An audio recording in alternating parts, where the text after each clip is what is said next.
Yes, people, welcome back to another episode of Real Ball Talk. Hope everyone had a brilliant weekend and is doing well.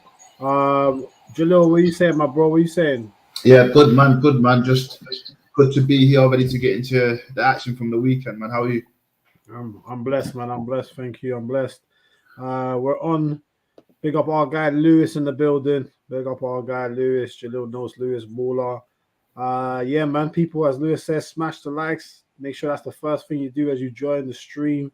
If you're new to RBT, then do subscribe, share around, let people know about us.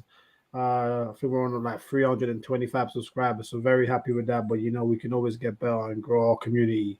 So let's get it cracking, man. Jeff should be on in a sec.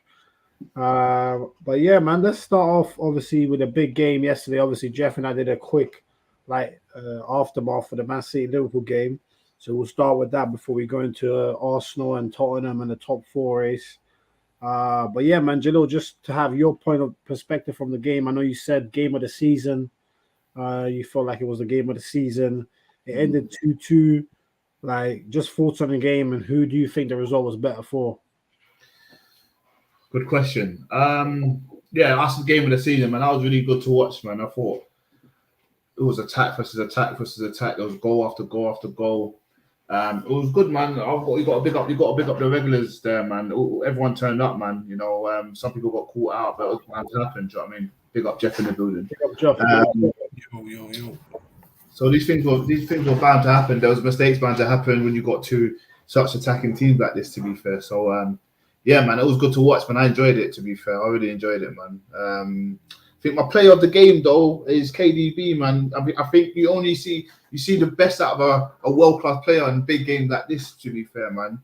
What a player, man! What a player! He just done his thing, man. Can't touch him. Bruno, yes, very skillful. Jota, Mane, and then man pressing and stuff. Thiago's trying to do a bit of magic. I thought Fabinho had a bit of a poor game though. Like He did. I was getting ready to scream out his name. Like, look at him, you can't touch him, man. You can't. Lord of the Rings, thou shalt not pass and that. You get what I'm saying? Yeah.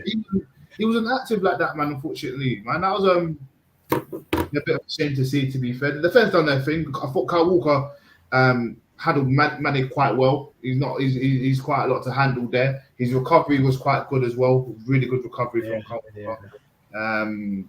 Yeah, man. Everyone played well, man. So it was good. It was good to see. It wasn't one of those boring 0-0 games, and then it is what it is. But I think both teams. I think there's a reason why both teams are up there, and they're the best in the Prem. And I said this. I put this on social media. I said this in all the group chats. This is the last thing I'll say on it. The only real losers, if someone wants to lose, the only real losers are United. How could your biggest rivals, your next door neighbours, be up there doing the business, eh? Like literally battling for first spot. They're the biggest losers in this, bro. Let's have that out right. Anyway, enough on that, man. The result, the last question you asked me, the result, who's it better for? No one, man. We're still in the mix, man. There's still games to go. There's still games to go, man. I think if there was a winner and there was a loser, we can say Arsenal in favour to these guys. But I'll say this. I still think Man City can potentially take this home and lift the title in the end of the season. I still got them as favourites, but I'm not surprised. Or, I won't be like, oh, what? How did that happen? Liverpool winning the title? Well, that wouldn't come into mind. You know what I'm saying? But if I was to go for one, I'll still say Man City. Yeah. And just quickly also before we bring Jeff in, like, obviously there've been times this season, or before I started the season, where you questioned Trent defensively. What did you make of his defensive performance yesterday? I thought it was alright. I don't think he was that bad. I see a lot in the group chats. I see a lot of people saying, "Oh, Trent fought again." Oh, I was expecting that. I'm not going to grill someone for something I know that they're not the best at. Obviously, you let my man go and then obviously he scored. Jesus. I'm not going to be like, "Oh, Trent is shit defensively." I told you. It's not a told you so kind of thing. I thought he defended well. He was in position. And look, there was 4 goals. That means defenders made mistakes. Your job is to defend. It's not just Trent, bro. So yeah, I'm not here to point fingers, man. Trent played well, in my opinion. Well, we played okay. He played okay, but he didn't mess up, in my opinion. I think they attacked his side on purpose, but he still held his own. So big him up, bro. You know what I'm saying?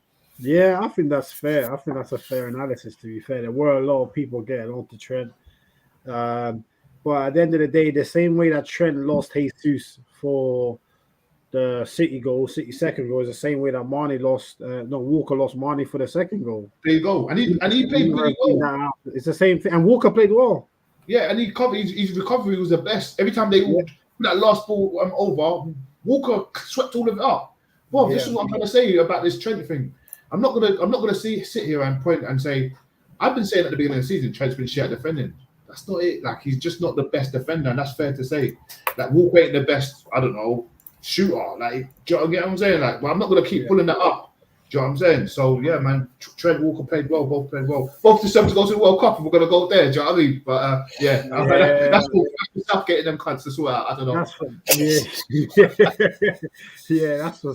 That's for Southgate to sort out. But I don't know. I don't know if we can trust Southgate, but yeah, Jeff. Like, obviously, we spoke on the game yesterday. Like, obviously, we've had a day to digest now. Like, what are you saying? Like, have you changed your thoughts? Like, you still think the result is better for City? Yeah. Like, what are you saying? Yeah, I'll still say it's better for City because they're still ahead. Like, so if any, it was more vital for Liverpool to win. Not to say that one of these teams could drop the ball in another game. Like, it's possible. I just like what I said yesterday. I just say that City go on more of those winning runs, so the ball would be in their court kind of thing until they slip up. But yeah, with that aside, like, if we're honest, both teams could slip up more than once. Like, it's possible. So yeah, I'll still say advantage City, but Liverpool wouldn't be out of it by any means. The more pressure you keep up, the more City have to do.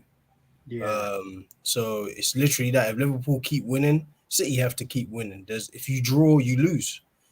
It literally works like that. If Liverpool win all the rest of their games and City win all but one and draw, they lose the title. So it's a very, very like delicate situation, I guess. Like, each game is gonna matter. Yeah, and obviously Jalil spoke there about KDB. I think we can all agree that KDB yesterday was man of the match. His decision making yesterday and way of passing was just perfection. It's a joke. It's just weird. Like, I don't know. Like, he hasn't been getting criticized, but he hasn't been getting talked about either. This season, I guess it's just injuries. Like, there was only like this rich vein of form, like goal scoring form, is why he's being spoken about again. Goals, yeah. But yeah, man, whether he's not at the top of his game or not, like, it's been 5-6 years of the same thing. Like, so, like, listen, kind of his resume and whatnot speaks for itself at this point. He doesn't, even if you don't speak about him, we know what he is. He's one of the best in the world in that position. Yeah, and you know what is with KDB? I was thinking, like, when we look back at KDB, do you think when you look at players that he should be compared to, do you think he should be compared to the likes of Gerrard, Lampard more as opposed to the likes of like a Scholes? Because you know how Scholes gets thrown in with the Lampard and Gerrard debate. I hear why he does because they're all English, but really Scholes is not that type of player.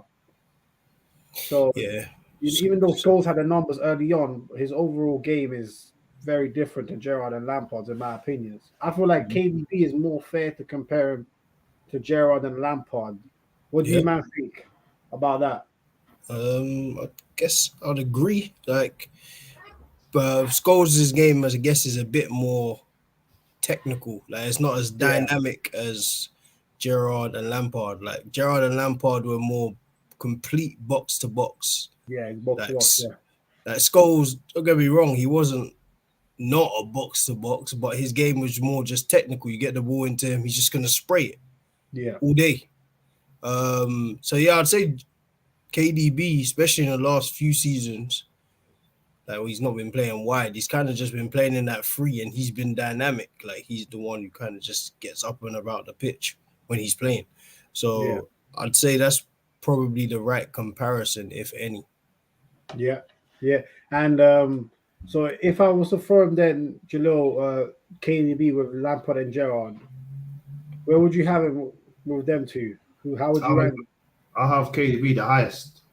Yeah, Potentially maybe Gerrard and Lampard. I think is how I'd rank them three. To be fair, KDB is just it's too much. But I mean, it's difficult now in terms of how Pep plays because I remember he was off for a lot of the season. I remember they were looking for a someone to take his place. And I remember Gundogan came in, and I remember talking to a lot of people even before we started doing the show, and a lot of people kept saying Gundogan can never do what KDB can do. He never did, but they didn't miss him. KDB, if that makes sense. yeah. But I think KDB goes into Liverpool, does the same thing. He goes into Newcastle. I think he's always going to perform just because of the way he plays. He's not a Mona. He's not a Bruno. I'll say that for free. I'm gonna take another dig at United. Them cunts. He's not a Bruno. Yeah, who moans every time someone don't get a ball. He don't moan. KDB's active, bro. He's doing the business. He's very focused. Do you know what I mean? Any team he plays for. So just because City won't miss him, if that makes sense, they haven't missed him. They won a title without him in and out. Kind of without him, yeah. Yeah, kind of without him when Gundogan took his place. I mean, you could just tell he'll walk into any team, any big team. Bayern, he'll do the same business. I think Real Madrid, PSG, Barca, he'll do the business everywhere. Do you get what I'm saying? And you could just tell that from how he plays and his character. And but I'll definitely put KDB first, Gerrard, then Lampard in my opinion in terms of how I like football. Yeah. See, I'm not mad at that. I think for me, it's a toss-up between Gerrard and KDB. I might still have Gerrard a little bit ahead. I do think KDB's past Lampard. It's tight. Bro. It's such. I don't think there's no right. Like, I think Lampard's like the achievements aside, like his game gets slept on.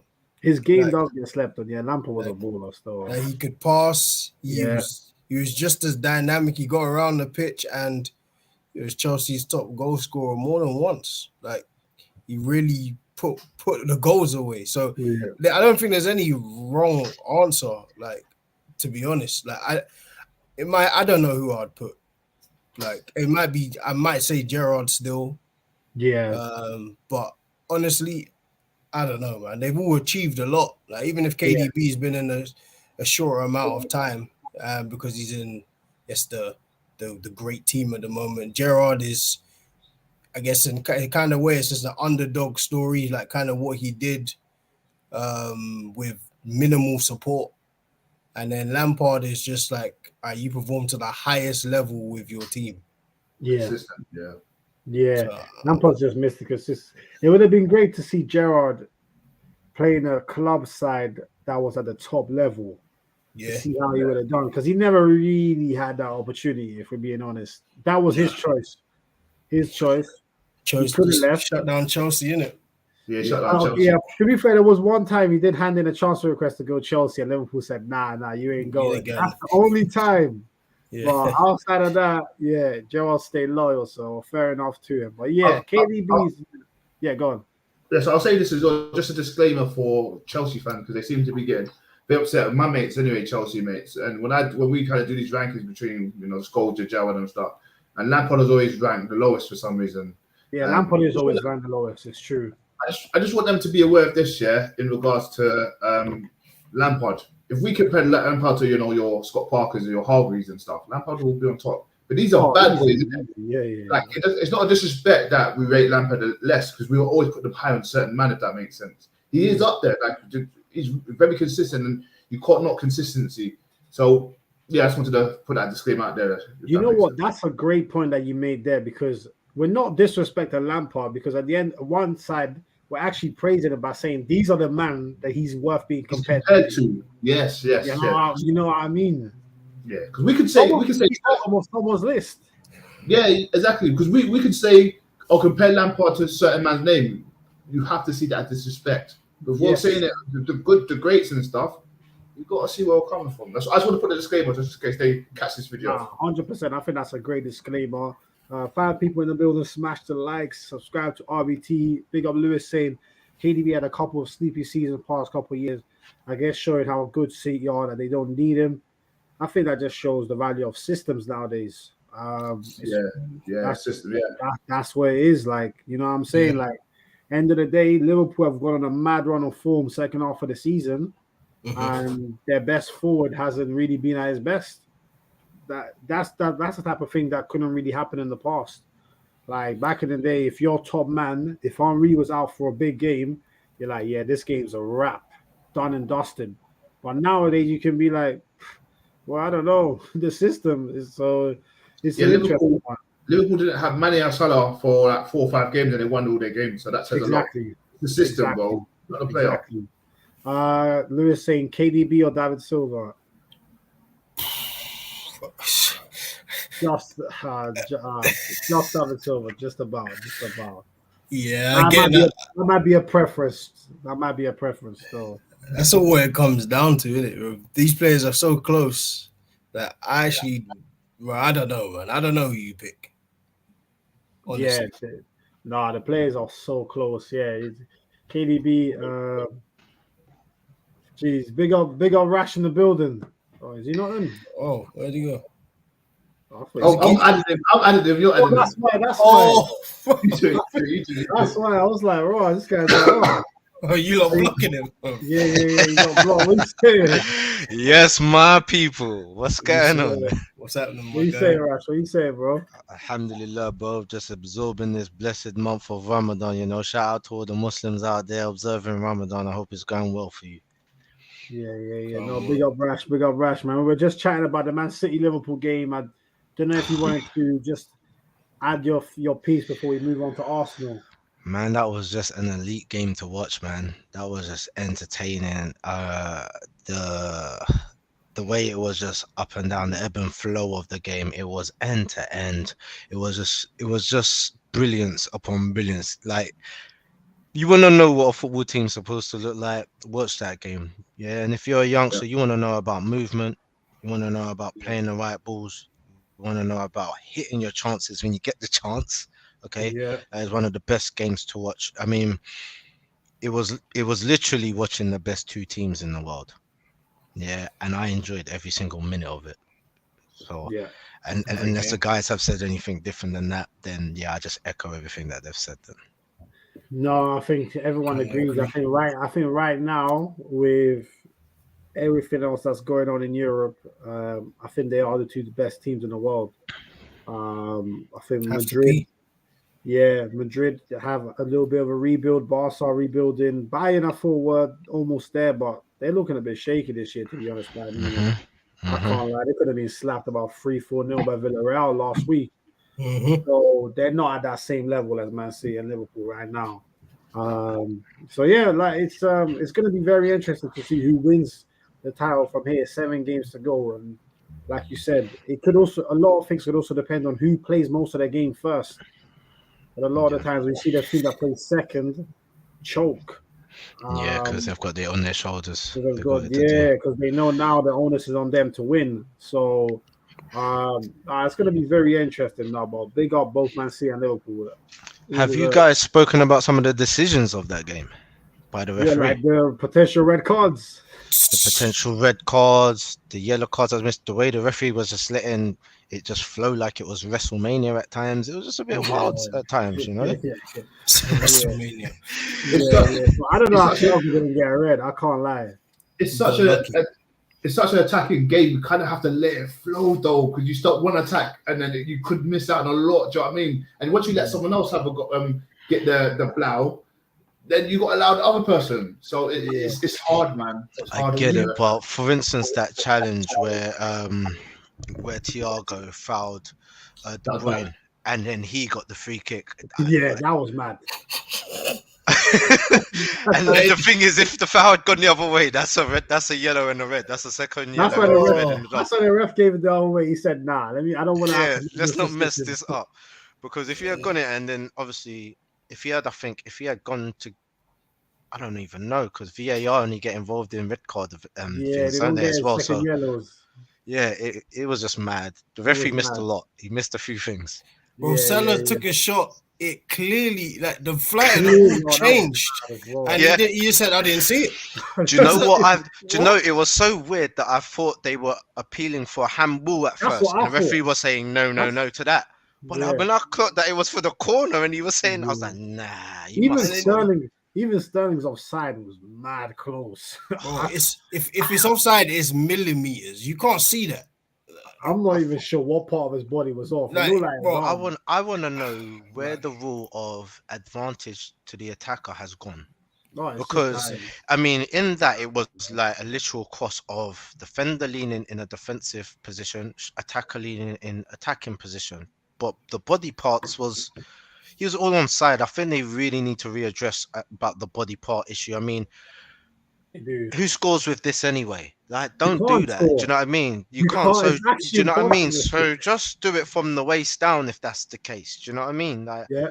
But then they'll argue you can score with their head. So where does it go? Do you know what I mean? So yeah, I'll be honest. Just think they don't know the rules. They don't know. They're as confused as us.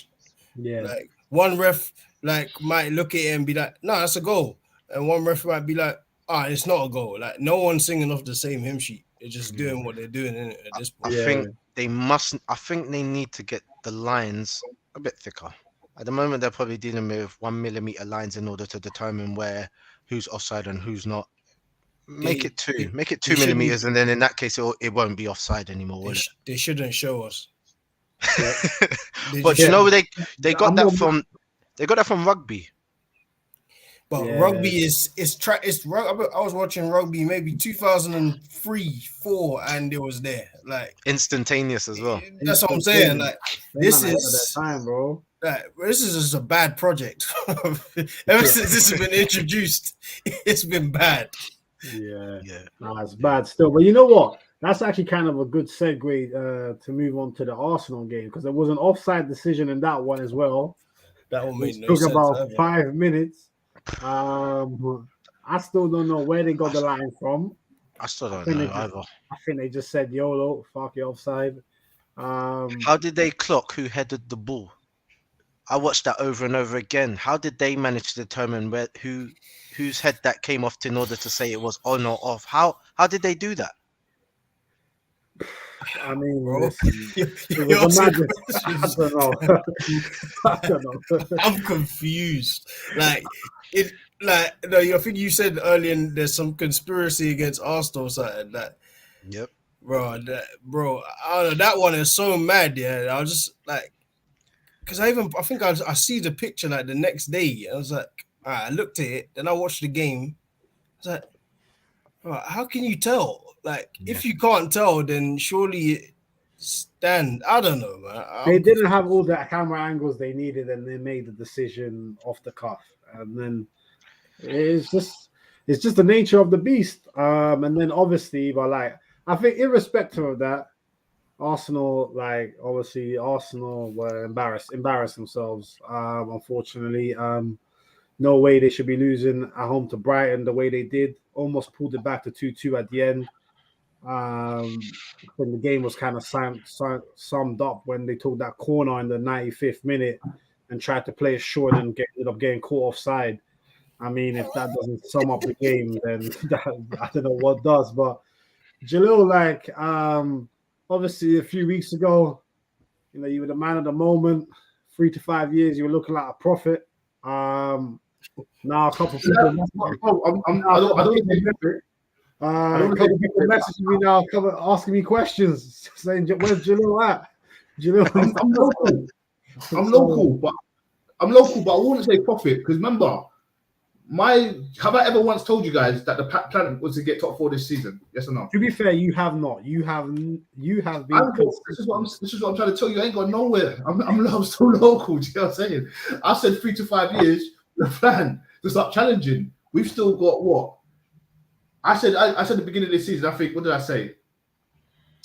I said we end 5th or 6th. I don't know what my prediction was. I said 5th or 6th, right? For the end of the season, after the place. That's an improvement. That's a 6th. You said 6, yeah. That's an improvement from 2 places. What, last season? Yeah, improvement on two places. Yeah. So I said no silverware, which I'm correct with, and I said to get 5th or 6th. So losing to Palace, and losing to Brighton was not a shock to me with the injuries. Maybe I'll tell a lie. Palace was, because I don't think we'll get battered 3-0. That's a lie. I'll say that. because I didn't think we'll get back 3-0. I thought it could potentially be a 1-1, 1-0 to Arsenal. We'll take that home and we run with that 3 points, right? But the Brighton one did shock me again, but I wasn't that shocked in regards to the injuries we had. Yeah. Mikel not trusting Tavares. I would have played him, but he thought Xhaka was a better bet. But Xhaka is not the reason why we lost. So I'll put it there. The reason why we lost is because we didn't have, I guess a full team, you know, and I guess losing people like Aubameyang and sending people out on loans like a Martinelli, not Martinelli, what's his name? Maitland Niles, who potentially is a unit. What's the word they say? Utility player is kind of what we needed and kind of what we needed, especially for that game. And injuries have cost us, and injury cost everyone. There's not been one team that succeeded in terms of hitting their targets with injuries, right? So us losing, I'm not gonna be that like here like, oh, we're not getting top 4 anymore. Nigga, I've never said we're getting top 4. Yeah, you never did. I've never said that. You never did. You never did. I did. I said it. No fair. I'm not, and I'm not going to get on to play, fans like you, John, or saying, "Oh, you not thought we get top 4." Look at you. No, brother, it's not about that, man. It's what we think at the time, and things change all the time. Yes, I was wrong about United getting it as well. I said United had definitely cemented you up. Spurs come out of nowhere. I mean, come on, they're Spurs. Like, they can get top 4, but what are they really going to do? Do you get what I'm saying? Nothing. So I'm not worried about anything along that lines. What I was. I've been taking bad digs today. I'm sorry, boys. But from the beginning. Yeah, you're thinking bad digs at United still. You're thinking bad digs at United, bro. Man, fuck United. They lost yesterday. They lost as well. So. They lost to Liverpool and City, but they didn't even play. Fuck out of here with that shit. But yeah, man, it was sad to see, man. I didn't want to lose to Brighton. But do I feel like our hopes are up the top 4? I think at the time I was probably like 60% we could potentially get it. It's probably gone down to 40%. But I feel like we're really, really strong in the 90% in terms of getting Europa. It was still an achievement from last season. It's not where a lot of United fans wants to be, and probably where Mikel probably saw us being is probably getting us Europa first, building the team, getting players, trialing them and everything. But at the end of the day, man, it's a sad loss. It's a knock. But we take it and we move, man. Top 6. I've been shouting it. Let's get it, man. We get finishing 5th. We'll be laughing because that's a better achievement than I thought we'd get. But yeah, I'll say that. I'll say that. Yeah, fair enough. Big up Ted at D in the building. Hope you're good, my bro. Saying doesn't excuse how poor the team was. If we created more chances, we wouldn't. Speaking about one offside. Very true. Very true. Big up Jamie in the building. Hope you're good, my guy. Saying Martinelli was offside, lads. LOL. Let's not even bother with that one. Anyone who wants to dispute it, go watch Match of the Day, and they explained it perfectly. Hey, listen, fair enough. We ain't disputing it. Really, we're just saying the whole offside thing is a bit of a mazzoline right now in all aspects, isn't it? But big up Jamie in the building. CC United, Wagwan. And YL in the building saying Arsenal and United are massive bottle jobs. Yeah, man. YL, we can't all support Liverpool like you right now, man. This is your time, so enjoy it, my bro. And Ted D saying hashtag sack him. Arteta out is back. It's back again. It's ringing. It's ringing. It's ringing bells. It's ringing bells. It's ringing bells. Rash, what are you saying, bro? Talk to me about that Arsenal game. I don't know if you got a chance to see it. What are you saying? Oh yeah, of course I did. So Arsenal Palace. There's no conflict there at all. Yeah. But yeah, so it's like I wanted to see Palace put up a good performance against Arsenal, but I didn't want to see them spank Arsenal. But I wanted to see Vieira do well because he's an ex-Gunner, so it was kind of like a win-win kind of thing. It's like shooting yourself in the foot kind of thing with that one. But look, the bottom line with that one is that we got out the blocks slowly. Okay, Palace came out the blocks running, sprinting. They got into form very quick. They knew their game plan from the get-go, and it was like, I don't know if you've ever had a fight before with someone who can't fight and they're just throwing bare thumps in your face and you like that at first, and you know you're the better fighter, but you're just getting boxed up right now because he's going wild. Palace came out like that, and they didn't give Arsenal the right to play football in that first half at all. They just didn't give them a second. You know, and they did what they had to do. Arsenal kind of was coming back towards the end of the half, and it was kind of find a bit of form. And in the second half, they started to find themselves a little bit more and take a bit more control of the possession and the attacks and so forth like that. And actually look kind of like they would bring it back because they had a few chances. But once Palace put in that next one, it was a wrap. Yeah, I just couldn't see a way back for Arsenal. Doesn't matter how many attackers he wanted to put on the pitch. He started off with the wrong team as far as I'm concerned. I mean, look, I know me and Jay, me and you, we've spoken. Oh, look, there's a couple of Jays. Me and you, Jalil, we spoke about Tavares being the only available player to be in that position, and if it's not him, who else could have been there? Look, the last game that Tavares played as well, he showed that he wasn't quite ready. I mean, he's up there in the attack. He's got skill. He's got the drive and tenacity to bring the ball forward. His final product is just poor. His decision making is poor in a lot. Final thirds, he doesn't know whether to pass, just shoot. When he shoots, it's crazy. When he passes, it's just to nobody. And you just think, look, you've got a lot of things to work on in your game, and you're actually not ready. I mean, look, I don't know how wild this sounds, but I would rather use one of the Arsenal under 23 boys, to come in and step in that position rather than Tavares at the moment, because he is too raw. He's too raw. He's not good at the defensive side of things against a good club, or in a club that's gonna put pressure on you the way that a Palace will, or even you do understand he wasn't ready for like that sort of play, and I still don't think he is. He's still got to adapt his game to the English style of football, and I just think he's still got a lot to learn. It's good prospect, but I just don't think he's there yet. And I think with Arteta showing faith in him in that game was a bit naive. We already got Cedric on the other side, who's not our main starter as well. Even though he put in an okay performance, we got to look at this is not the back line that has gotten us the results that we've got in the last few years. Do you understand? Yeah. So you need to overcompensate that by, I don't know, putting in maybe a few more defensive. Maybe it could have been Partey, Xhaka and El Nini on the pitch as well at the same time, because we needed to go super defensive because we weren't ready for it and we didn't have the defenders to deal with what they was coming forward with. But hey ho, Eagles, we are the red and blue. It is what it is. Yeah. Hey, chill.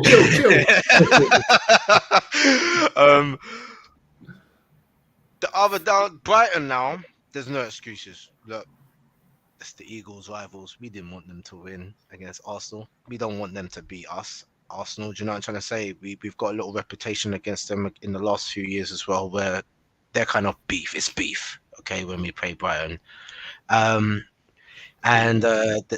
What's his name? Graham Potter? Potter? Is that his name? Graham Potter, yeah. Yeah, he said, look, he can't expect to see the same Arsenal that was at Selhurst Park, because Selhurst Park is a hard place to go to. You know what I mean? With the pressure, high pressure that Palace put on you, but it's going to be a different game at the Emirates, and they've got a hard game. It didn't seem that way. It seemed like they were fully prepared for what Arsenal had to offer them.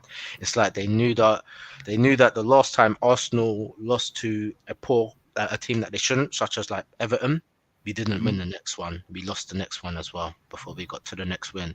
And in my head, I was kind of thinking that's what's going to happen as well.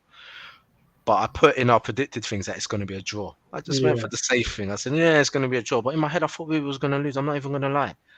And it just wasn't good enough. We weren't attacking minded. When we were, the decisions in the final third wasn't good. The shots weren't on targets.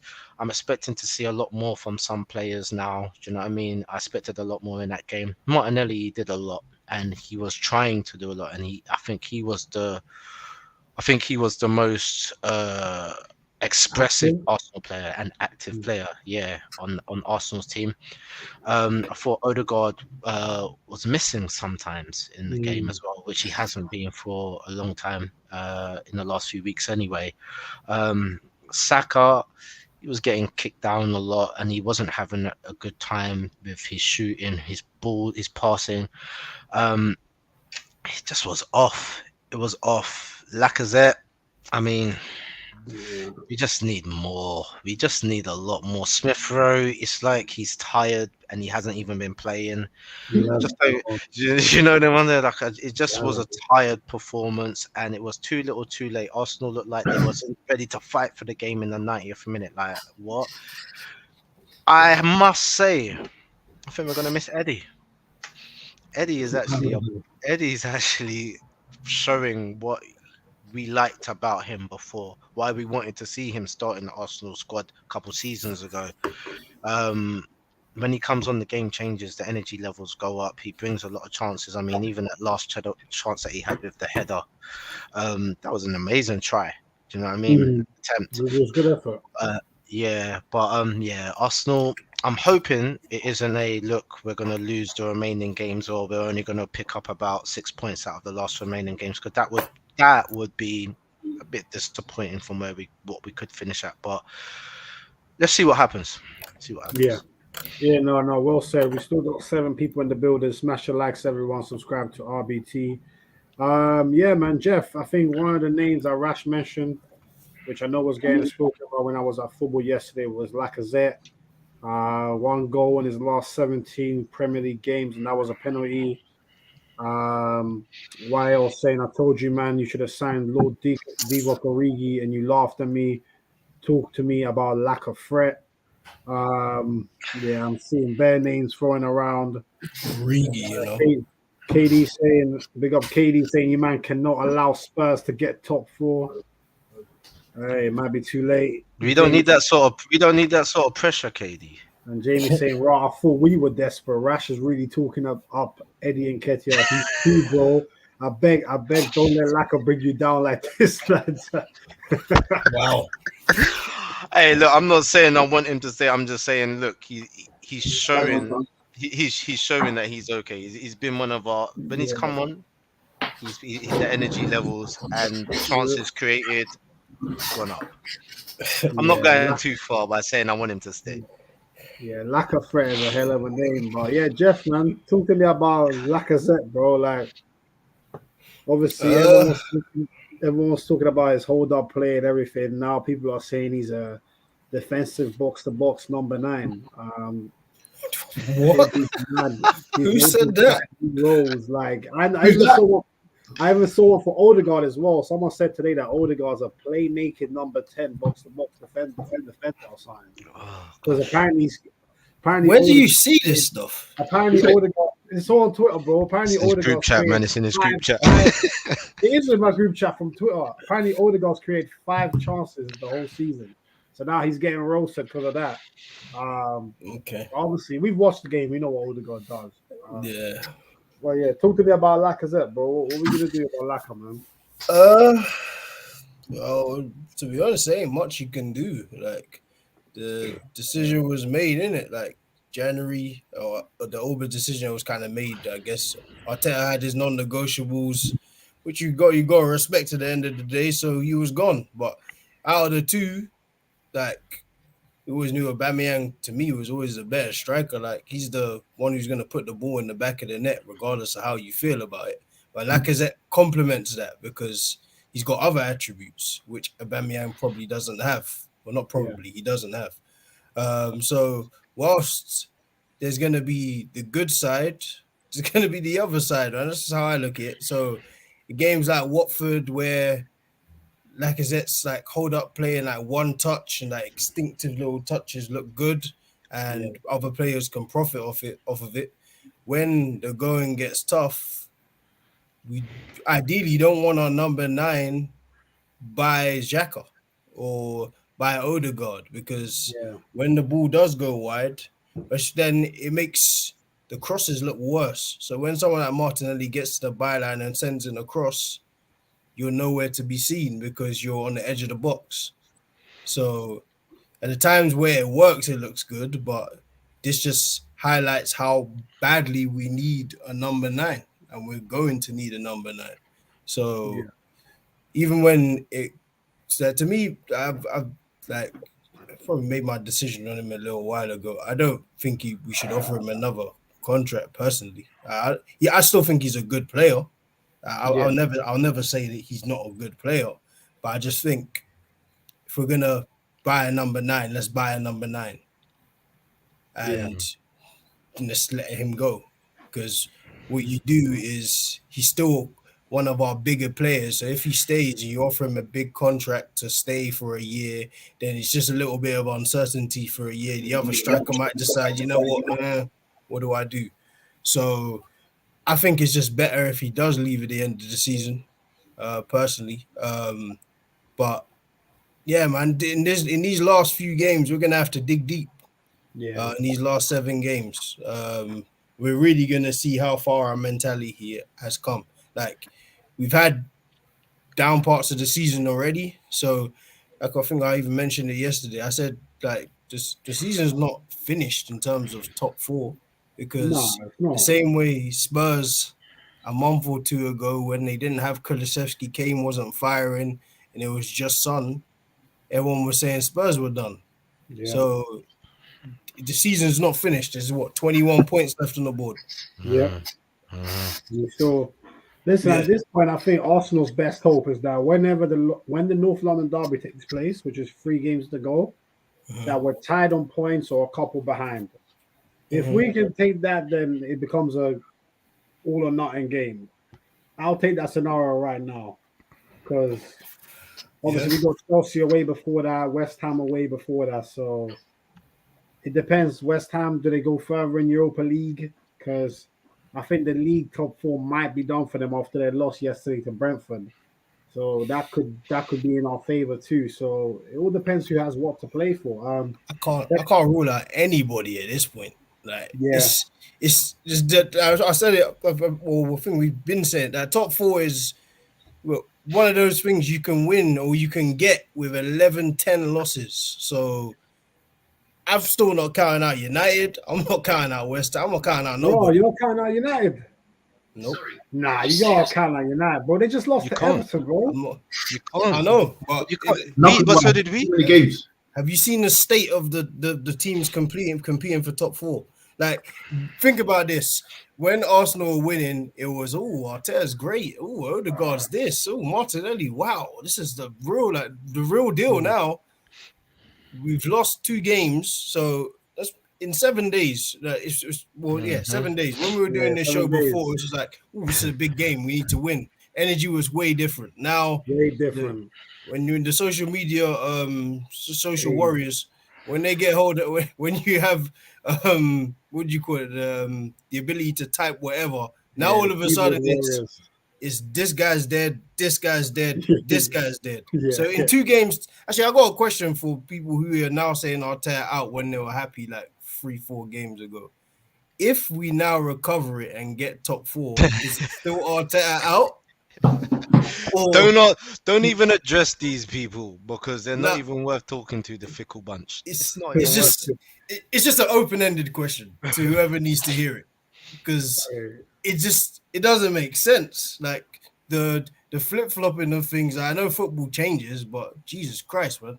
Like, you can't change stuff every game. Flip-flopping is the problem. If you were because obviously you might know that at the start of the season I was Arteta out. I never said I was not Arteta anymore, but even when we were going good, even me, I was saying it's hard to be negative right now. I'm not going to talk about the guy, because otherwise it's just clear I've just got a pure agenda. Yeah, because you're going on current form. Yeah, because you have to go on current form. But some people, they literally, I want him out, do well, I want him in, do bad, I want him out again. So that's the flip-flop nature of football in general. But Arteta D saying, unleash Pepe, move Saka to left back, and maybe give Arteta a cheeky sacking. You see Lacazette flourish. Hey, signed Dembele too. Yeah, I know a lot of people want Dembele. I can't lie, but I don't know. I think he's going to stay at Barca. Lacazette needs to go back to France. He went from 32 league goals in a season to being a B-Tech Firmino at Arsenal. YL saying Jamie Lacazette's a B-Tech Pookie. And he's not having too much fun in the comments, man. They need to too much fun. Just chill, bro. I think man are slightly in the now. Spurs have wrapped up top 4. Conte got them playing ball, and they are smashing teams up. I like if Kane gets an injury and injuries, then boy. Yeah, when you say it with such finality, this is why I never was. When everyone's, come on, you must say Arsenal are going to finish top 4 for what? Why would I Injured. I'm 31. I've been watching football for like 28 years. Why would I be so emphatic with saying that my team's gonna finish top 4 when I've seen teams win? Like Man United were 8 points ahead with like 5 games to go and lost. Yeah, Man City, yeah. Like, why would my stance be that? It doesn't make sense. Yeah, it's true. And Ted D saying being consistently, I'll tell out my boy. Yeah, Ted D has. He has. Fair enough. They don't apply to you, then, my boy. Never changed his force. So big up Ted D. Smash the likes, people. By the way, even that ball yesterday, Ted D did say that, man. He's still Arteta out, but I'll be honest. He said the same thing. Even win or lose, he still says he wants a better manager. So I'll give it to him. I can respect that. Yeah, facts. But what I would say though, because Jeff made a good point here about Harry Kane. If Harry Kane gets injured, like we spoke about at the beginning, if KDB gets injured, City will still operate the same way. We can't say the same for Spurs, man. We can't say the same for Spurs because it hasn't been consistent enough without Kane. If they win games, if they played, I don't know, if they played the bottom of the league, they'll win without Kane. But Kane gets that injury. It's not top 4 for them, man. It's not cemented. We can't say that shit, man. Yeah, 100%. Kane gets injured. Son gets injured. Hell, Kulusevski gets injured. You can say pole position. That's what you can say. Like, where you can say, like, as Arsenal fans, we can be realistic and say it's probably 50-50 at this point. Like, and maybe even worse, maybe even more favorable in towards the side that we might not finish top 4. Spurs, you can say that their run has been good. Kane's firing, Son's firing, Kulusevski looks good. But just like that, like they played Villa, Doherty's actually been good the last 2 months. He's injured. Yeah. Just like that. He's out for the rest of the season. Out for the season. Oh, rest of the season? Yeah, he's out for 12 weeks. So for the season. So it's just like that. Things can happen. So it's one of those. It's still enough time for me to not have a concrete stance yet because there just isn't one yet. Yeah, no, I hear that. And why I was saying the difference, boys, that Arsenal do score enough goals, Spurs score goals. That is a big difference. It's true. It is a big difference. Was it 15? Is it 15 or 13 goals? Difference, like 13, 14 goals. And I think they've only conceded one more than us, which is interesting as well. But you know what? Let me just ask a very super quick question, kind of like a yes or no. The fact that we're agreeing that outside of Man City and Chelsea, the quality of teams in the top 4 is very, very questionable. For you, man, does that mean that obviously while we recognize that Man City and Liverpool are the best teams, some people have been saying like yesterday's game, Man City Liverpool, is that the best quality in the Premier League we've ever seen? Do you, man, agree with that? Do you think Man City Liverpool are the best 2 teams, best rivalry we've seen in Premier League history, or that's kind of a lot of recency bias? No, I wouldn't say the rivalry. I wouldn't agree to say that it is the best rivalry we've seen in the Premier League at all. I wouldn't say that. But in regards to technical ability on the pitch at the same time, have we seen anything better between 2 teams playing each other? You'd have to think about it. I'd have to really think about it because technically, I'm talking as well, in English clubs, I don't think there are 2 more technical clubs on the scene or that have been in the Premier League. I mean, the most I can think about technical maybe is a free flowing Arsenal at a period of time, but other than that, I can't see anything matching these guys. I think the thing is there. I think it's a lot to do with styles because in a way, the pressing element of the game for City and Liverpool is quite similar. How they build up their play is different, but they both do try and keep the ball. But I think if you look back at like Arsenal and Chelsea, Arsenal was all about the possession thing, but Chelsea were elite at defending and counter-attacking. So can we read that Chelsea team under Mourinho the first time round? That was an elite team. You know what I'm saying? And even some of the Arsenal sides that are the first few years when Wenger wasn't winning the league with Fabregas, Van Persie and all them, they were finishing 4th. And let's be honest, that Arsenal side back then would wipe the Arsenal side now. So that's where you look at it and you say, I do think a lot of City and Liverpool's dominance is also a bit relative to the rest of the competition for me. But I do hear Rash's point as well in terms of the quality on the pitch. There was a lot of quality on the pitch yesterday. But I don't know if I could say it's the best rivalry. And we've seen too many good ones, I think, like to say Yeah. that. Like I still think it's a bit too early for that. Because don't get me wrong, there's been one real year of competing. Yeah, people sleep on that. Yeah, because then what? Let's put it this way. So they both got what, like 90-something points, and City nicked it. The next year, Liverpool wiped the floor with them. Then Yeah. City wiped the floor with Liverpool. Liverpool had big injuries, obviously Van Dijk, etc., etc. Allison, his father, things like that. So they weren't anywhere close. So out of the Liverpool's real good years, this is their second real year competing. So Yeah. I don't even know if this doesn't really count as a rivalry yet. Like the Arsenal Man United rivalry, there's what Man United Chelsea's, there's different things we can really go off. Yeah. To then this shouldn't even be in the mix. Even Jeff, if you look at it, Arsene Wenger and Ferguson's initial rivalry over the first 8 years, Fergie won 5 titles, Wenger won 3. That's what I'm saying. But if Pep wins this one, he's won 4 of the last 5. Yeah, that's not really a rivalry. It's not really a rivalry. It's a challenge. It's like a good race. Yeah, it's a challenge. That's it. It's a good race. It's not a rivalry. It's not really a rivalry. Yeah, so we like it because it's, I guess at the same time, it's the two managers going at it. So I guess on the optics, it looks like it's a rivalry. But like you said, like City are they're close to dominance at this point, especially in Guardiola's time in the Prem. So I can't say that. Like, I can't even consider it a rivalry personally. Not yet. Yeah, I think if Liverpool win the league this year, which I think they definitely can, then now we're talking. And especially, obviously, if they win the quadruple, because the quadruple's still on. People are forgetting. The quadruple is still on. But yeah, man. Just threw that question out there. Let's see. The rivalry isn't the best, and the teams aren't the best ever either. Liverpool have won 1 league in 20 years. I think it's actually 31. Come on, man. It's the same people who say Van Dijk's the best defender of all time. Where is he? Where's Lambs? You know he is. Here he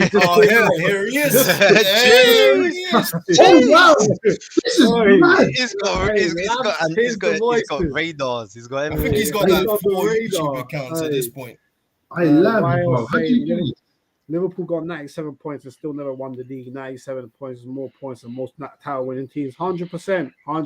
But I'm just going to throw this out there. I don't know what that means, though. In 2009-10 season, Barcelona got 100 points, won the league. Real Madrid came second with 97 points. Does anyone even remember that Real Madrid team? No.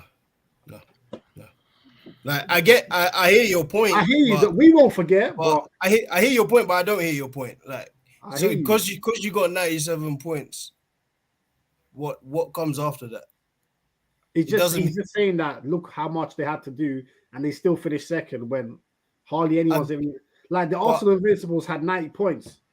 All right, but if out of 4 years there's been 2 years where there's actually been like a close rivalry, is it a real rivalry? Can it be compared to the great rivalries we've seen in the 30-year Premier League history? Honestly? Yes. Well, let's see. Why else saying, boys, it's not a rivalry because no one cares about City. They have no history. Wait. United does. Why loves United too much today? Why else say, Jamie's saying, YL, bro, that don't mean anything. That's nothing to do with a rivalry. LOL. Liverpool have 1 league in 20 years. It's the 2 top teams in the world right now going head to head, but not a great rivalry. Yeah, it's an interesting debate for sure, but I tell you who's not there, Man United. Yeah. Trash. It's not a I tell you that much. Then the boy Maguire asked for a handball and it was his own player. That Oh boy is my goal, days. bruv. Oh yeah, I Go. saw, man. Oh Yeah. man, I tell you that much. He's calling for it. Yeah. You like that? I'm like, what are you doing? It's not a rivalry. It's based off City and their wallet, not Pep. Klopp is the better manager. Did you, man? I'm not trying to piss off our ex, but did you, man, see that thing that came out the other day that says that how much they've spent cumulatively in terms of players, including wages? Pep and Klopp is about the same. Really? Liverpool. Yeah, almost the same. Yeah. Yeah, like even like this, like Hey, Lamps, with all due respect, you're a Liverpool fan. I'm not even accepting this. Like, when you say Klopp is the better manager, like, based on what? Based on what are you saying that? Like, if it was objective, like, I can't wait till we do an episode in the studio because I need to see these objective, like, statements. A lot of men have Klopp over Wenger. Klopp over Wenger. A lot of men. That's cool. That's not a I'm bad thing. I'm not saying I'm mad at it, but where does this guy go? Nah, I don't believe that. Klopp ain't better than Wenger. He hasn't achieved as much as Wenger has. You could say he has. Like, it's not that crazy. Like, because he's won a Champions League. There's been 3 finals or 2 finals. Yeah, but it's finals. It's 3 finals.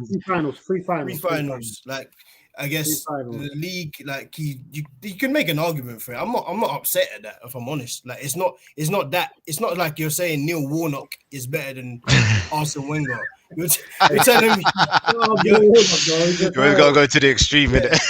Yeah, it's like, bro, like that's a viable comparison. And if you say Klopp's better, you could say that. Like, there's nothing wrong with that to me. What did I miss? Sorry. Jeff saying Klopp's better than Wenger still. I think it's lagging bad, man. Sorry, my signal's bad today, boys. I can't hear nothing. But to be fair, we can see you. You're speaking like you're fully in sync, so it's weird. Oh yeah. Okay, I don't know what's going on. Okay. Rash, certain men weren't even born last time you lot won the league, so please let's not talk about title races. You're the same team that lost the title race to Leicester. What are these? We didn't. Spurs did. Spurs lost the title race at Leicester, bruv. It was between Spurs. It was between Spurs and Leicester. It was between them. We lost it. We came second. We wasn't even supposed to be in the mix. Remember we beat Leicester. We celebrated like we won the league. Then gave it away. Yeah, we lost it. But even so, like, bro, let me make this clear. We were there. It was all of us. Let me speak to Jamie quick. Like there is no rival. I'll say it for me. I have no rivalry with Man United. No one's cared. There's been no rivalry for 16 years. I don't care what you guys do. You shouldn't care what we do. Like, it doesn't matter. Do you know what Jamie's thing is? Is like, you're shitter than we are shitter. Like, bruv, we don't care who's shitter, bruv. That's not a good competition. No, you kicked our ass for many years, and then even if we finished higher than you, I don't accept it. Like, it doesn't do nothing for me if we finish above United. Nothing. No, I'll be honest. I think the rivalry between Arsenal and United are dead at the moment, man. Because what we're battling for, who's the shittest or something. Exactly. Just reheating old French fries, man. It's cold. It's finished. I don't care about this rivalry. I'll tell you one thing. They got the best striker for Prison FC. I'll tell you that much.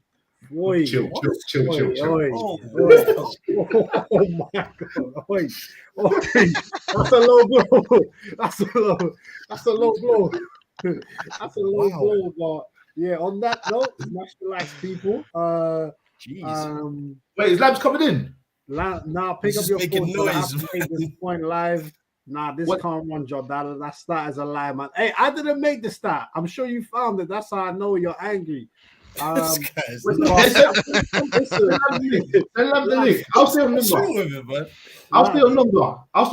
Send Lambs the link. Because I need to jump by in 2 minutes, but I'll stay on Lambs. You know when Lambs is on, it's He's just gonna talk about Liverpool and how great they are. Lambs, I'm sending you the link now, but this guy's calling me. I don't know where that passion came from. He wasn't even around when Liverpool were hot back in the day. You know, like bare old West Indian man always support Liverpool and old Asian man from back in the day. I don't know where his passion comes from, bruv. Hey, You're a newbie. I need to find. Mate. I'm gonna send Lambs this thing just so you can sit. I read Jamie's comment, please. Read Jamie's comment. It's not now. I'm just getting a Rash and Jalil for mentioning us. Tell them keep my team's name.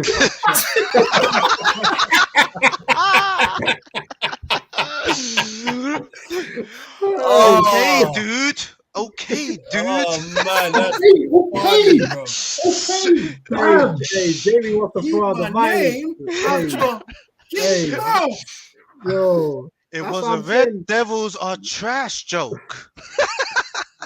It was just a joke. Lamps, I just sent you the thing, by the way. So yeah, have a look for it yourself. I don't know who made it, but somebody made it. And I know if you found a stat like that, vice versa, you'd be sending it to me too. So yeah, bro. He's always angry. Let him just stay screaming from the bleachers, bruv. Don't bring him on, man. Don't bring him on, man. Forget all of that. He's got the link now, so he's gonna appear any second.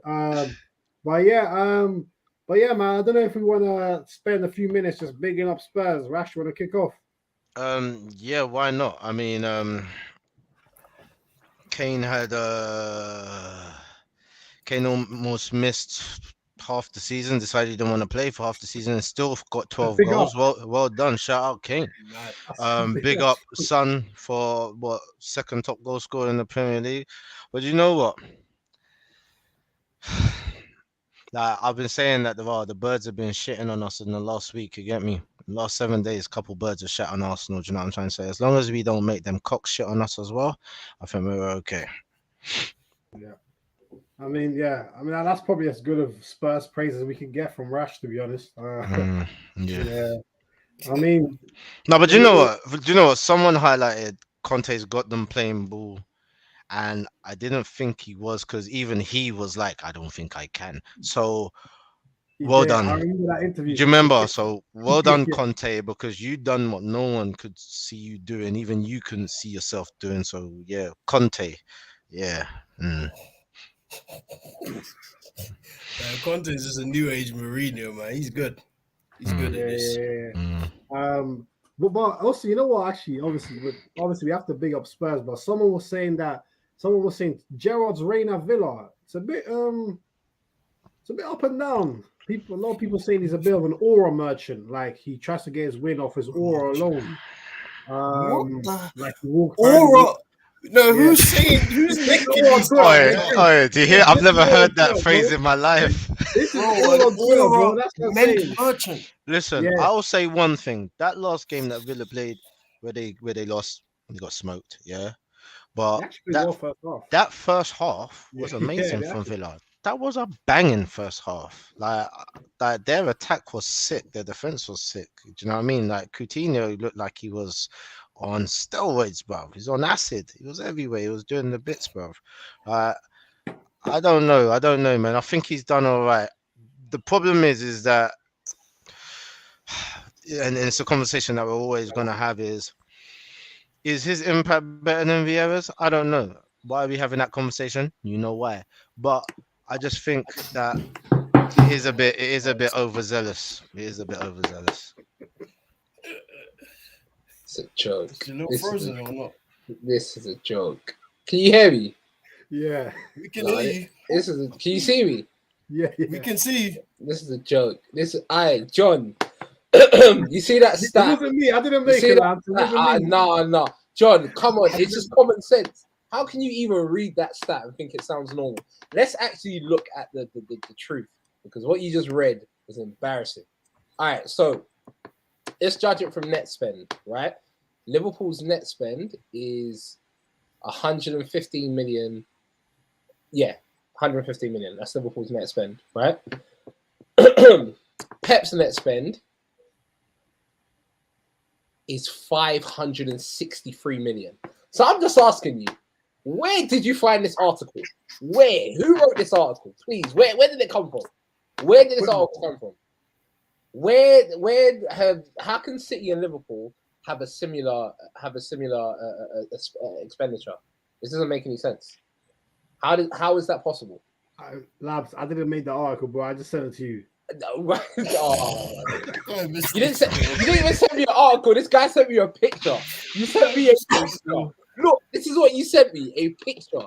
Not an article, bro. Hey, you can find the article online, bro. Show me the article, John. Where's the article? From the Telegraph or something, bro. I found it. Picture, bro. Look, a screenshot, in fact. Yeah, I took a screenshot for you. Literally for you. Come on, man. So what do you think of Trent? What do I think of that Trent? last game? What do you think of that last game? So this is what I've got to say about Trent, right? And I made the point in the group chat that we're in, John. I said Liverpool have a certain system, and especially when it comes to offside traps, it's just something we do, right? Everyone complains about us doing the offside trap, including the fans. We complain about it because sometimes it's not needed, right? And I think that was an example of where an offside trap was probably not needed. Because here's the thing: even if Trent was to be in line with the other defenders, guess what? Matic would have kept him onside. So it would have still been a goal. There would have been no difference. It would have been a goal. Now, everyone spoke about Trent, right? But then didn't speak about Kyle Walker. When Salah played that pass, where was Kyle Walker? No one said anything, though. We mentioned it. Okay, well, I'm saying in general, though. But it's true. Yesterday, even in our group chat, it wasn't mentioned. It wasn't mentioned once. But then Trent Arnold was mentioned. And if anything, Trent Arnold's the reason why we got back into the game. But no one mentioned anything about Kyle Walker because it's Kyle Walker. And everyone wants to highlight the fact that Trent Arnold can't defend. And they're so hungry to highlight that fact. Just like in the group chat, everyone was so hungry to highlight Mo Salah's not doing nothing. And then here we go. I didn't talk about Salah like that in the group. First minute of the second half, Salah puts in a free ball. And there we go. Mane scores. That's what I'm saying. Yeah, Lambs, I'll tell you this. It was one of the best games I've ever seen. The Trent mistake, you can't get on him for that. That's not a mistake. We know what he's about. It's like saying asking Trent to jump 2 feet higher than he normally jumps. Here we go, Jalil. Yeah, Jalil trying to disrespect. What Jalil? You know what Jalil said? You know what Jalil said? Let me tell you what Jalil. He knows where that road was leading. Let me tell you what Here he goes. Jalil's saying you can't ask someone with, I don't know, you can't ask someone who's not necessarily intelligent to pull off something that's intelligent. That's what you're saying. You're basically saying Trent can't defend, so you can't ask him to do it anyway. That's what you're saying. You're trying to violate. That is what Jalil's saying. That's what you're saying, bro. Jeff, wait. John and Jeff, actually, did I not big up Trent today and say that you can't get onto him for that? Did he not? Yeah, you did. Did I say he had a good game? Yes or no? You did say that, but hey, you're not speaking to me and Jeff right now. So Lambs, what I'm trying to say. This is what I'm trying to say, yeah? I'm trying to say, regardless of that, where's my popcorn? The same as Walker, tracking back and holding Mane. Mane still beat him to get a goal. Like he still had a good game. But here's another thing to do as well, right? So you see that comment, John? Trent is a better defender than Cancelo, right? Okay, you see that comment there, right? Do you know how many times Salah was getting in behind Cancelo, but no one said anything? But all I'm saying is when it's Trent Arnold, everyone's hungry to, even to the extent where John in our chat, you know, that the Chelsea fan was talking about Trent Arnold, but then when Luis Diaz is flicking the ball over Reece James's head, no one said anything then. That's normal, isn't it? That's fine. That's come on, man. Say names, nah. He can't explain. I know who he's talking about. You know him too. You know him too. You play football with him. You know after. Hey, listen, Lambs. Listen, what I'm trying to say. Trent still had a good game. That's what I said. Even when that goal went in, I still said, bro, you can't blame just Trent for this goal. You can't blame an okay game. One is best finest out. Another thing as well. A lot of stuff, because I know that the commentators didn't speak about it as much. I know, especially when I saw it on Sky Sports, they didn't really talk about it. Mahrez, it wasn't a miss. It was a block. It was an incredible block for Matic. No one spoke about that. That block. Do you know how far he ran from? And do you know how quick he had to travel to get there in time? And it was just a slight touch. And that took it over the bar. If that was Van Dijk, they would be talking about it. They would have found that clip in time for for analysis. The analysis. They would have found it in time for the analysis. What's the agenda? It's incredible. Lambs, have you got anything good to say about City and how they played? Please. Oh no. I said it. I said it in the chat. I said, look, when you're watching two incredible teams. The game, here's the thing. Remember, there was a period of the game where City were on top, right? So City were on top for like the first 5 minutes. And then Liverpool kind of took control of the game for the next 6 to 10 minutes until, you know, after we scored again, City came out, right? But then City kind of took control from the 15th minute all the way to the first half ended. But then as soon as the second half started, Liverpool took control of the game for at least 10, 15 minutes. Came out the best. City had a run. City had a run for another like 10, 20. And then I think Liverpool ended on top. And then it was kind of the stoppage time was with City more. Yeah. But in general, the game was an even game. I would say obviously City had the clearer chances because if you're going to count what Sterling missed, then that was a clear chance. The offside, whatever way you look at it, it could have been onside. We don't know, innit? These lines nowadays, it changes every week. 1 minute is diagonal, next minute is straight. You never know, innit? So, but in saying that, I'm happy that happened to City because look, let's keep it real. We should be top of the league right now with what happened against Everton. Well, we're not even top of the league because not to say they would have scored that penalty if they got it, but Everton should have got a penalty. So it is what it is. It's VAR at the end of the day. There's arguments that we should have had who sent off Fabinho and Thiago, I think. Just Thiago. Thiago. But then Thiago shouldn't have been sent off because he got fouled before he made that foul. So it doesn't make he got pulled. So yeah, he fouled and it was a bad foul. But at the end of the day, he got fouled first. Even though the foul might be light, he still got fouled first. Yeah, it was a light foul. It's a light foul. Now, here's the thing. What Thiago did, unless it was violent conduct, they're not going to send him off for it. They're actually just going to give the foul for the first thing. So that's what's happened right there. De Bruyne put in a tackle that should have been a red. Studs up. He couldn't really say a red. I would say yellow. Maybe I didn't see it properly. Did he get yellow for that? He got yellow. He might have got maybe I can't remember. He might have got points. It was a derby though. It was what it's expected. It's expected. When seeing these stuff go on, I would have not called it. I've called it the best game of the season for a reason. That was really they both, I guess, gave us everything we wanted to see from two teams, man. And you just can't knock it. But my thing is, Mandem, sorry to interrupt, Lamps. I need to jump out now, but I'm gonna be in the comments. So, but you man, wrap it up with Lamps in the building. Yeah, sure. So yeah, I'm gonna be watching on as I make my way to football. But yeah, Lamps, keep it easy on these man, Lamps. Yeah, I need to see. I need to ask a question. I need to see Jeff in real life. I've seen Jalil. I need to see you. What? You've been talking. I need to see you. Ace, I can't wait. Smash the like. This is gonna continue. But yeah, man, take it easy, Jordan. Peace, man. Love. Cool. I Labs, let me ask you a question, man. Yeah. Why? This is about all Liverpool fans. Yeah. Why did you guys get offended if someone comments on your team? Like, it's not just you, because we got in our group chat, me, Jeff, and Rasha in the group chat as well. You say one thing about Liverpool, start talking about our mums, start talking about our haircuts, start going, for what? Now, you know what it is. I'll be honest with you, innit? When as a Liverpool fan, I've been through it because whenever 31 years, we know. When Liverpool were in the gutter when I was growing up, more time really truly. I think big moments we would have been talking about 2005. Other than that, Liverpool were in the gutter. I remember there was a year where we had people talk about Roy Hodgson's team and things like that, but there was a year when we had David Ngog up front, Jay Sperrin in the middle. We went through it, innit? I remember I got excited because we signed Poulsen. I thought Poulsen was the next. We've been through it. Do you get what I'm saying? So when I see how far we've come, and plus I live in a household, remember, full of Arsenal fans as well. So I live in a household full of Arsenal fans. Big up Allah first of all. And then when I watch Liverpool games, especially, I'll give you an example. I remember watching the Barcelona game with all Arsenal fans, and David. David. Yeah, I do. Yeah. What's his name on YouTube? No, don't say his name. Don't say his name. Yeah, okay, I can't say his name. Oh, yeah, cool. Yeah, so after I watched that game of Liverpool losing 3-0, the way everyone was getting onto me, everyone was shouting, I told you Liverpool, rubbish. I said, I know my team, we're going to bounce back.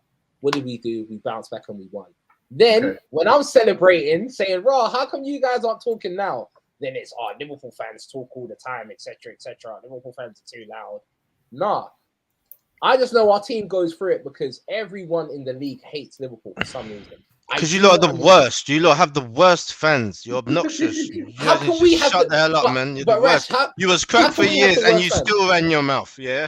When you was dead, you was running your mouth. I couldn't believe it. No. I couldn't believe it, bruv. Like, yeah, John, but we're the best. Who's ever done what? We dominate. But shut up. You weren't even alive. That was what was going on. But Rash, you can't even say that. Rash, you can't even say that when we've got Arsenal fans now that still cuss Tottenham fans and say Tottenham's a rubbish team. Why? Right? Because they finished above us. They ain't won nothing. But okay, but you've got Arsenal fans that are still insulting Man United. You've got Arsenal fans that are still insulting Liverpool. You've got Arsenal fans that are still insulting Chelsea. The only team Arsenal fans. Do you know why? Because we're still alive. We remember when we had our glory years. You weren't born when you had yours. But what I'm saying is, there's never been a team that's been hated this much. Like the fact that, you know what it is for me, right? Why would people prefer if City wins the league? If City win the league, they get more money. They spend more money. They're probably going to buy it. They're going to buy it.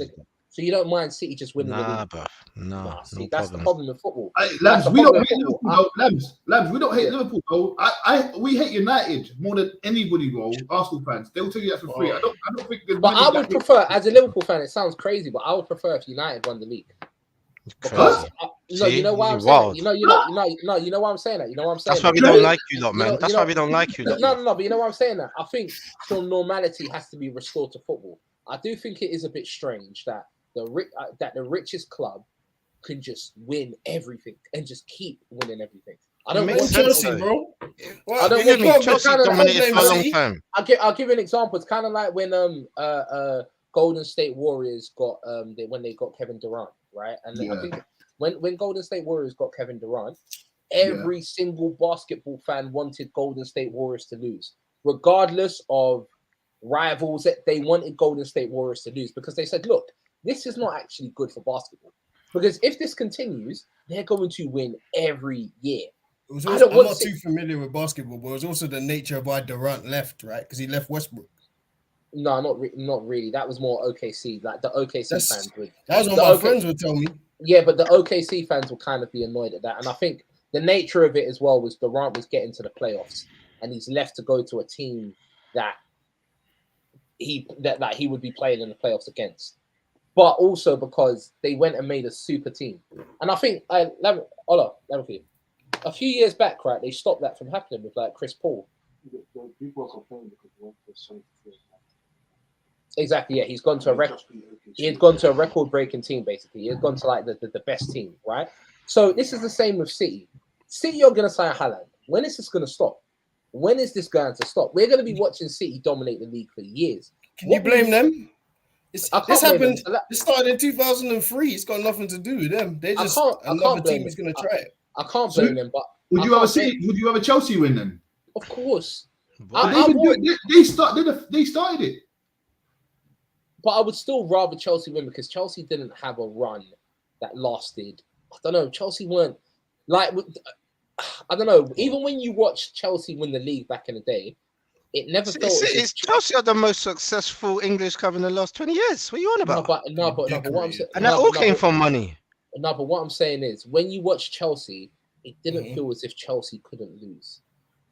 When you watch at one stage it did. At one stage it did. I think you're forgetting, my guy. It did, bro. It did. It was a horrible thing because I remember Arsenal couldn't beat them.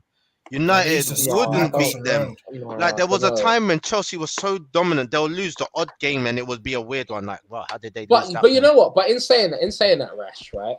So that's why people celebrated with the whole thing that's happening to Chelsea now. That's why people celebrated what's happening to Abramovich, because they said, look, at the end of the day, he's ruined football. So people celebrated it. Rival fans celebrated it. I even saw Carragher and Gary Neville and these are talking about it, saying, well, you know, these guys were able to do this. Now that, you know, they're not in charge anymore, no one should feel sorry for them. So the Chelsea's case to me is a sad one. Poor Abramovich in it, and poor the man them in it. So I feel sorry for them man there. You feel sorry for Abramovich? Yeah, man. Look at him. He doesn't know what to say. I don't know about that. But do you know what I would actually want to see? What I would actually want to see is I would want to see a new team come out and they challenge against Man City. I don't want it to be Man City dominating the league. Imagine this boring. But it's even boring. that takes money, yeah. So for a team Not to really, all no, of a sudden, so how really. do you mean when you say a new team? Then It What's doesn't a new really team? take a new team, because I think Arsenal, for example, are a few signings away from being Man City. You wouldn't, Labs, if Arsenal won, let's say Arsenal won the Prem in 2 years' time, that would be the worst thing for someone like yourself with all the Arsenal people around you, friends and everyone. Let's be real. No, but here's the thing. My brother knows. I actually, Arsenal's probably the second club I like after Liverpool. So I like Arsenal. I don't even. I don't hate Arsenal. Arsenal Football Club's okay, because I say they're Is that why it hurts so much that we hate y'all? I'm just thinking. Look, Arsenal are an organic football team. Well, Yes. They follow the rules, financial fair play. They're not breaking laws or finding like loopholes to get the advantage, right? They're literally playing by the books. Same with teams like Liverpool. They are playing by the books. We spend what we make. And then we've got teams that are spending way more than what they make, like United, for example, Manchester City, for example. And it's because of things like that I don't like these kind of clubs. Personally, I would prefer for football. You see, when Aston won the league, I was happy about that, because it was like, right, imagine that. That's very, very good for football. It doesn't look good. It doesn't look good for the Premier League, because outside of England, people from Spain will be like, who's Leicester? How did they manage to finish ahead of Arsenal, Man United, and Liverpool? But even still, it was good for football because we saw something different. I just think with this City thing, we need to see something different, man. That's all it is, man. That's all it is. But I ain't got much to say on this, but I'm just saying, listen, man, City, someone needs to come and challenge City, man. They need to come and challenge City properly. And I think Liverpool are the only team that's doing it. You're talking about moments. Salah done one. We're back. But Trent was shocking defensive. How was Trent shocking defensively? Where did this come from? Where?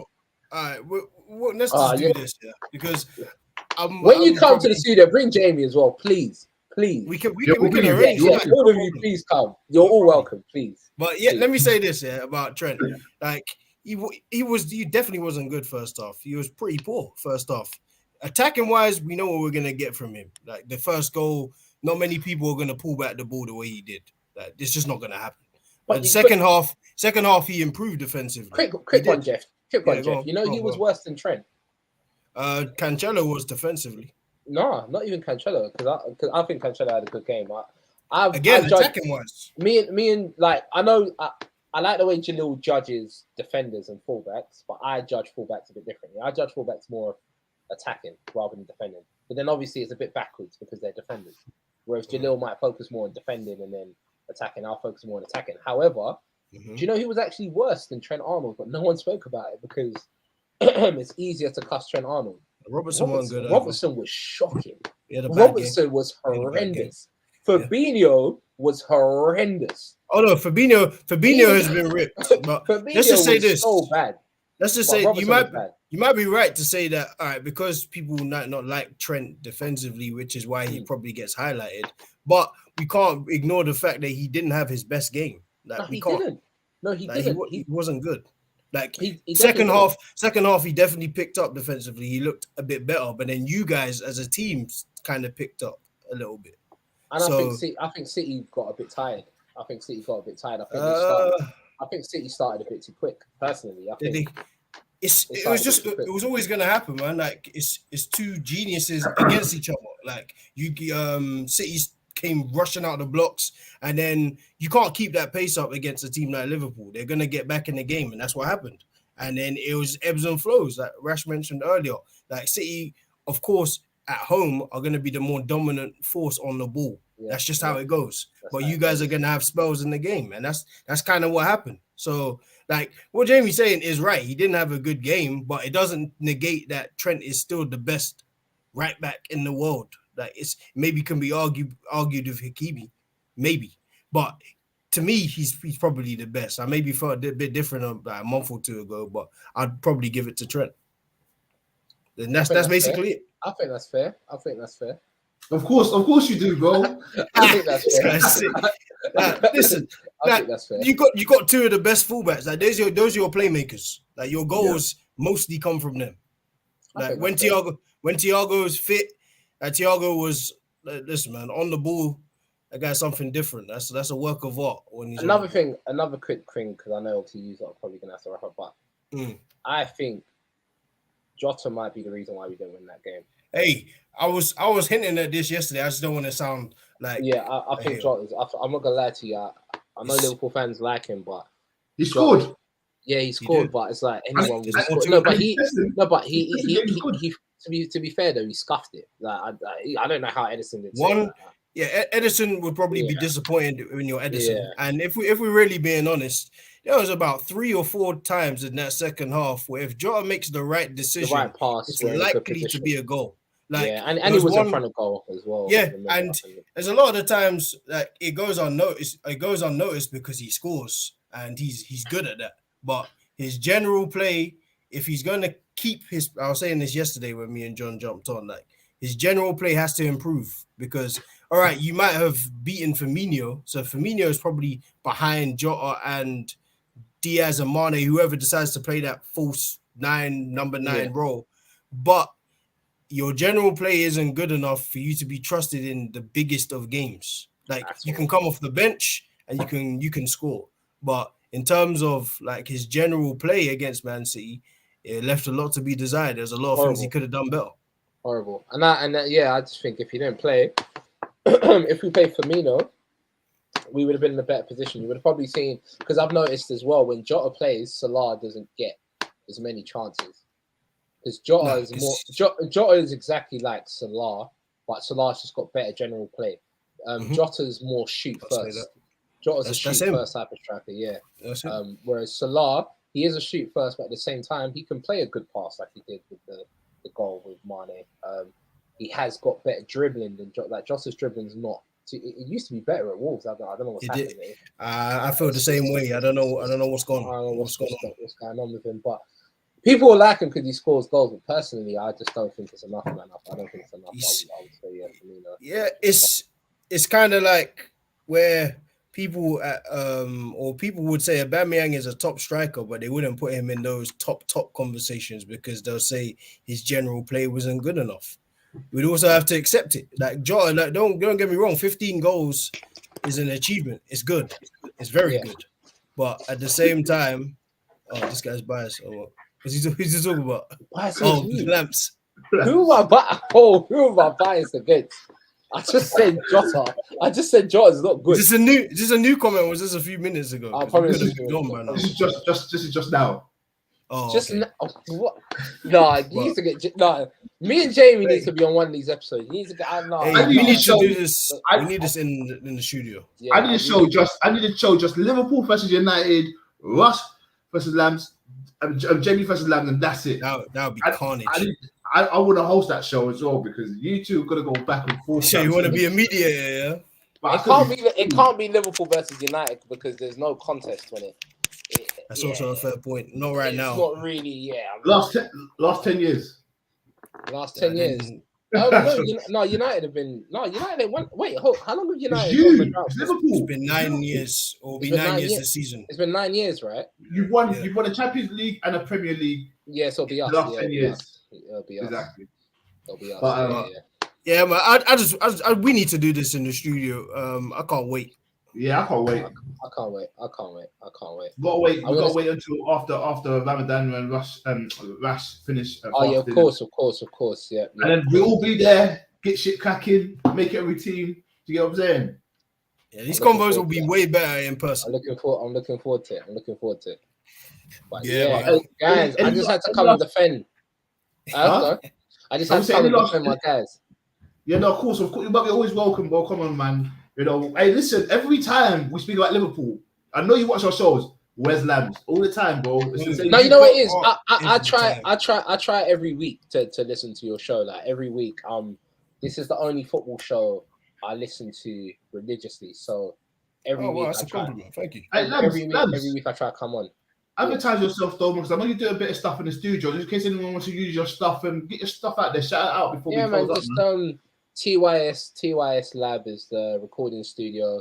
It's a multi-purpose studio, so it's a podcast studio as well. It's got a podcast set up, so it'd be good for a talk show if you wanted to do that. We record visuals also. It's in Hackney Wick, and a good place in terms of where a lot of creatives are. Yeah, man. So that's a TYS Lab on. I think it's TYS Lab on Insta. You know what? I forget my Instagram a lot. What social media platforms are you on Instagram? All that jazz. Yeah, TYS Lab UK on Instagram. So TYS LAB UK on Instagram. And yeah, man, hit us up, man. Go follow them. Everyone follow them, man. Show them some love, man. These guys show us love. We're gonna be at their studio hopefully soon, God willing, and get things cracking. So follow them, man. Please. 100%. Any last thoughts on football before we close up, boys, man? I always enjoy when Labs comes up because I can't stop smiling, bro, because I know what's gonna come out his mouth. Before we close, yeah. Do you guys think top four's over for Arsenal? Because I missed it because I was at work. Do you think top four's over? I never thought it was on.